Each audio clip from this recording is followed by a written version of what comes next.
So if you've been following along and you have generated your app into the htdocs Gii directory, then you should see this. You should see the directory structure inside your projects in NetBeans if you've been following along and you set up the project.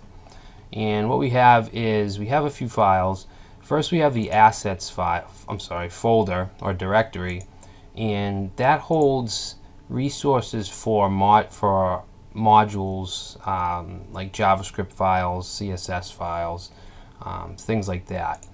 And then we have the main CSS folder, which holds all our main style sheets, and the images folder, which obviously holds images, and then the protected directory, and that's where pretty much everything is. That's where our entire MVC structure is, our config files, database migrations. You can see we have our controllers folder, which has a default site controller. Our models is where any database interaction will be, and then we have our views folder, which displays the layouts and whatever view that we want to display. So if we open up the site controller, now a controller has to have whatever you want to call it. In this case, it's site, and then the word controller, and it should extend the base controller class. And then in the controller we have different methods or functions, and you can see we have action index, action error, action contact. So we need to use this action keyword on all of our action controllers. And if we take a look at this one, if we don't specify a controller or an action, then this action index is going to run, and all this does is displays the index view. So you can see this render, and then we're going to put the view name. Now how does it know to get this index, this view? Well, if you look at the name of the controller, it's site controller, and then if we go into views, and you see we have a site folder. Alright, so in that site folder we have an index file. That's where that's coming from. Alright, so if we open up that index file, it actually has the code and the content of the home page, which is right here. Now Gii comes with a really nice tool called Gii that's used to generate your whole MVC. You can generate controllers, views, and models, but you can also create them manually. So let's just do real quick. Let's create it. Let's actually just copy that action index and paste it down here, and let's call this action staff. And this is just going to be, it's just going to load the staff view. So if I save that, and we want to go to our site view and create a new PHP file called staff.php. And in that file, we're not going to have any dynamic content. We'll just have an h1 tag.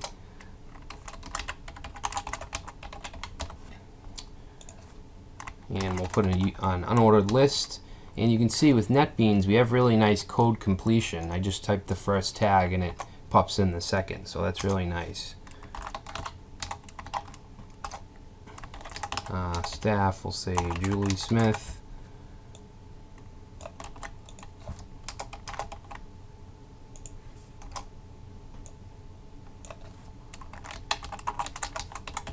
Bob White. Say, I don't know, Harry Jackson.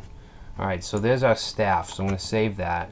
Now to get to the controller that we want and the action, see if I click on, actually contact is a better example. If I click on contact, you can see we have this site/contact, and these URLs aren't very pretty, but there is a way that we can make them better looking for search engines and stuff.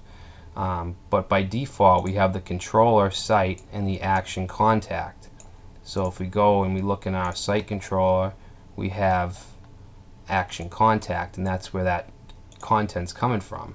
If we change this to site/staff, we get our staff page, it's loading the action staff method, which is calling the staff view. So that's where this data is coming from. And ultimately we want to pull data from a database. We don't want to just type it in the view, because what would the point of using a framework or even PHP if we're just going to deal with static content. So now I want to show you how we can generate controllers, views, and models through Gii. So the first thing we need to do is enable it. So we want to go into our config folder and then to main.php. Now in this file there's things like our base path, our database configuration, and our modules, and by default, since we generated our app from the command line, the Gii module is already here. It's just commented out. So what we need to do is uncomment this Gii array out.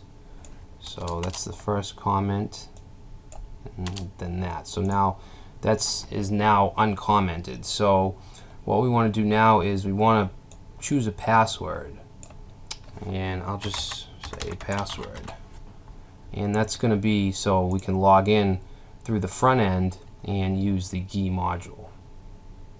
So we want to save this. So we can now go to the front end and we want to change this up. We want, instead of site index, we want Gii /default /login. And then we have this page where we need to enter our password that we just created. And then we get this interface. So what I want to do is generate a controller. And I'm going to generate a controller for our staff. So controller ID, I'm just going to call staff. And we have this little tooltip here which shows us some of the naming conventions. If we type in post, it's going to generate post controller with a capital P and a capital C. So in this case, we're going to generate a staff controller. And if we click on this preview, it's going to show us all the files that are going to be created. So controllers / staff controller, and we're also going to get a views / staff / index.php. So that'll be the view. So let's go ahead and click on generate. And it says the controller has been generated successfully. You may try it now. So if we click on that, it then takes us to the staff controller. And if we look in our file structure, in our controllers folder, we have a staff controller, which we can open up. And again, we have a default of action index. So this is just rendering the index page, just like with the site controller. And if we go down to views and staff, you can see it's generated the staff folder and the index file or view, and it's just basically has an H1 tag, and we're echoing out this ID, which is staff, and then this action ID which is index. And what I'm going to do is actually get the content from the site controller staff view with the list of names. I'm going to copy that and I'm going to paste that into the staff index view. And let's see, we'll keep a H1 tag. Actually, we'll get rid of that. And this is just for the breadcrumb. We'll keep that. So save that, and I'm going to delete the staff.php from the site controller view. And I'm going to go to my site controller and get rid of that action staff, because now we have an entire controller dedicated to that, to staff. Now I do want to go a step further, and instead of just pasting this info in the view, I want it coming from the controller into the view, because that's ultimately what's going to happen. Is the controller is going to get data from the model when we implement the model in database, and then it's going to hand it off to the view. So right now we're just going to do the handing off to the view part. Alright, so what we need to do here is, along with this view, the index view, we're going to put in another parameter, and this parameter is going to be an array, and this is going to be an array of values. So let's see, I even want the heading to, actually no, we can leave the heading. We'll just get these users. So I'll copy Julie Smith, and this is going to be an associative array. We've learned about this in past chapters. And let's actually make some properties. We'll make these three users class properties, and normally we wouldn't do this, but it's just to show you that we could. So we'll say public staff 1. Alright, so we'll go all the way to 3.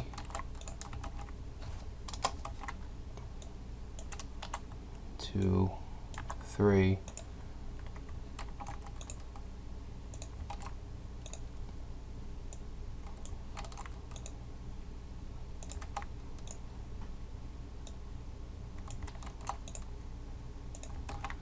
Alright, so now what we want to do is pass these variables to the view. So we'll have array 1, we'll make a variable, we'll still call it the same, staff 1, and this is an associative array, so that's the key or the variable, and then the value is going to be this staff 1.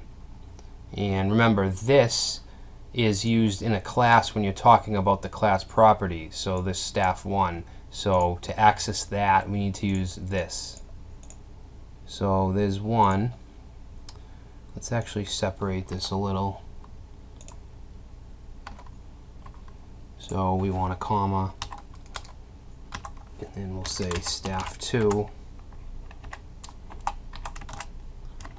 and that's going to be this staff 2, staff 3, this staff 3. Alright, looks good. So let's save this, and now we want to go here and we want to replace the static text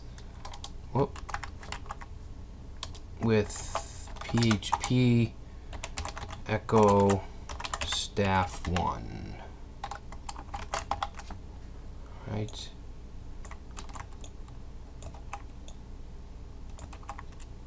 So staff 1, staff 2, staff 3.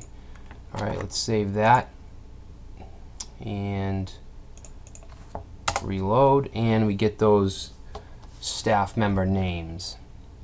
And you can tell it's coming from the controller. Let's change Julie Smith to Julie Williams. We save that. Now Julie Williams. So, I mean, this isn't something that you would actually put into production, but it's just showing you how you can pass variables or content to the view from the controller. Ultimately, we want to get these values from a database, and that's what we'll be looking at next.